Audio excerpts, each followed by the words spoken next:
mahal na bayan ng Mabini, isang natatanging proyekto ang isinagawa na nagtataglay ng mga mensahe ng pagkakaisa, pagmamahal sa kalikasan at pagpapahalaga sa kultura at tradisyon ng aming bayan. Kaugnay nito, nakiisa ang aming paaralan sa programa ng pamahalaang bayan para magkaisa at magtulungan upang gumawa ng isang parol na hindi lamang magiging simbolo ng Kapaskuhan, kundi pati na rin ang kahalagahan ng pagpapanatili ng kalikasan sa aming komunidad. Ang mga mag-aaral, guro, PTA officers at mga magulang ay nagtulungan upang mangalap ng mga kagamitan gaya ng bote, bubble wrap galing sa mga orders online, styrofoam, insulation at sako ng harina. Bawat parte ng bote ay pinutol at isinunod sa tamang pagkakaayos upang maging mga bahagi ng parol. Ang baskaga ng parol ay binalot ng bubble wrap at sako ng harina upang maging mas matibay at magaan. At sa pamamagitan naman ng mga malikhaing kamay ng mga mag-aaral, mga magulang at mga guro, ang bawat detalye ng parol ay nagsimulang mabuo.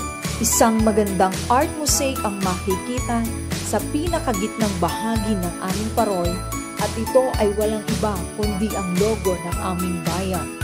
Ito ay mula sa mga ginupit na parte ng bote, eco bag at styrofoam na sumisimbolo sa pagkakakilanlan ng aming bayan na may makulay na disenyo na naglalarawan ng aming pagmamahal sa kalikasan at aming komunidad. At sa bawat sulok ng bituin, isinama namin ang mga imahen na sumisimbolo sa mga mahalagang aspeto ng buhay dito sa bayan ng Mabini. Una na dito ang imahe ng pamilya na nagpapakita ng pagkakaisa at pagmamahal ng bawat isa para sa bayan. Pangalawa rito ay ang isang imahe ng isang diver na kung saan ang bayan ng Mabini ay tinaguriang diving capital of the Philippines. Isang simbolo ng yaman ng kalikasan at dagat na naglalarawan ng kahalagahan ng ating mga likas na yaman sa turismo at kabuhayan. Ang pangatlong imahe naman ay para sa windsurfing, isang sport na kinikilala ang galing, talino at kakayahan ng mga atletang Mabinians, hindi lang dito sa ating bayan kundi pati na rin sa buong bansa. Pang-apat naman ay ang resort. Ito ay pangunahing atraksyon sa ating mga turista at hanap buhay sa ating mga kababayan. Ang panglima ay ang kakao na kung saan ito ay nagiging pangunahing produkto gaya ng tabliya at tsokolate.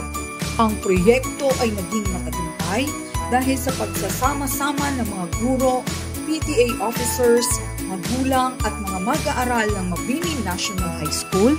Ang mga guro, kasama ang mga magulang ay nagbigay ng oras at talento upang magtulungan at mapaganda ang parol.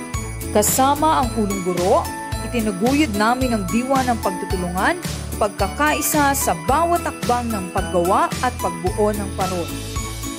At sa huli, ang parol na aming ginawa ay naging simbolo ng pagkakaisa ng Mabini National High School. Hindi lamang ito naging isang dekorasyon para sa Pasko, kundi isang paggunita sa mga tradisyon, kultura at mga likas na yaman ng bayan. Sa pamamagitan ng pagtutulungan ng bawat isa, napagtanto namin na ang mga basurang iniwan sa daan at mga bote ay maaaring gawing isang bagay na mas makulay at puno ng kahulugan, na nagsisilbing paalala ng kahalagahan ng pagmamahal, pagkakaisa at pagpapahalaga sa ating komunidad at kalikasan. Ito na lamang po at maligayang Pasko at manigong bagong taon sa ating lahat.